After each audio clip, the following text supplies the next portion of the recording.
Hi, this is Brian Lazar with the Colorado Avalanche Information Center, and welcome to your weekly Avalanche Outlook. We got lots of snowfall to round out 2021, and we are in the midst of kind of our midwinter dry spell.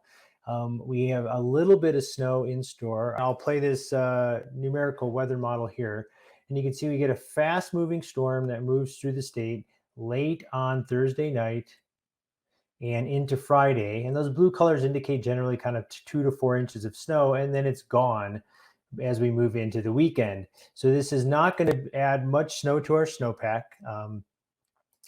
And this small amount of snow is going to do very little to impact the avalanche danger. Of course, any given danger rating, there's a range of conditions, and that's true for moderate danger. And we have kind of two different things going on in the state. We've got some deep snowpack areas, which include areas like the Steamboat and the Flat Tops, the Grand Mesa, the South San Juan zone, and the very far western portions of the Aspen and Gunnison zone. These are areas with snowpack depths well over 6 feet, and these areas are showing much better stability than in other places of the state. We still have weak layers buried in the snowpack, but they're quite deep. It's highly unlikely that humans impact those weak layers, and so the chances of triggering an avalanche in those deeper snowpack areas is reduced compared to other portions of the state, which include places like the Front Range zone, the Vail Summit County zone, the Saguache zone, and the eastern portion of the North San Juan zone. In places where we're seeing snowpack depths less than about 4 or 5 feet deep, weak layers are still close enough for people to trigger avalanches. And we are still seeing human triggered avalanches trickle in this week, although avalanche danger is slowly getting better. Conditions are stabilizing in the absence of new snow. As you can see here on our Avalanche Explorer tool, we're looking at avalanche activity that's taken place across the state of Colorado since January 6th. You can see most of the avalanche activity is clustered in the northern Saguache zone, the Vail Summit County zone, and in that Front Range zone, which matches where we're seeing the thinner snowpack areas, or snowpacks less than about 5 feet deep. And so these avalanches are taking place primarily, as you can see from our distribution rows, on north, northeast, east, and southeast aspects. And so these are the places where we're warning people you are most likely to trigger an avalanche big enough to bury or kill a person. Hey everyone, Dylan here with the Colorado Avalanche Information Center. We're here a little below 11,000 feet in the Aspen zone on an east-facing slope. And we got about 1.5 meters deep snowpack with some weak facets at the bottom and this firm, cohesive slab resting on top of those weak facets. And in general, these are the kind of steep slopes we want to use extra caution on.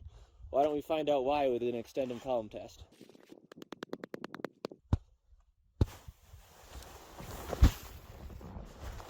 Whew. So that is the exact kind of avalanche you can trigger. So as you can see, the extended column test had a propagating failure on those weak basal facets and depth hoar making up the bottom 20 to 40 centimeters of the snowpack. If we take a closer look here, we can see why this snowpack is so dangerous on these aspects right now. These conditions are unlikely to change much as we move through the weekend and into next week.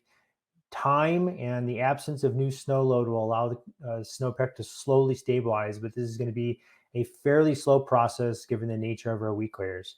You may see a few places actually hit low danger or level 1 of 5 by early to mid next week. The places most likely to get there are the Steamboat Flat Top zone and potentially the Grand Mesa zone, but expect the rest of the state to hang on through moderate danger. So although it's getting less and less likely to trigger an avalanche in those, especially in those shallow snowpack areas, if you trigger an avalanche, they're going to be very big. We've seen avalanches break hundreds of feet wide. They're breaking to the ground, and some of these are just not survivable.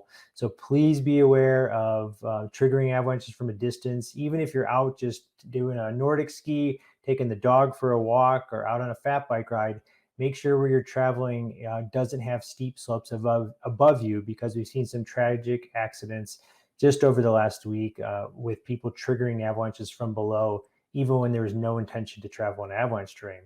So please check your daily avalanche forecast at colorado.gov/avalanche or on the CAIC mobile app, and stay safe out there. We'll see you again next week.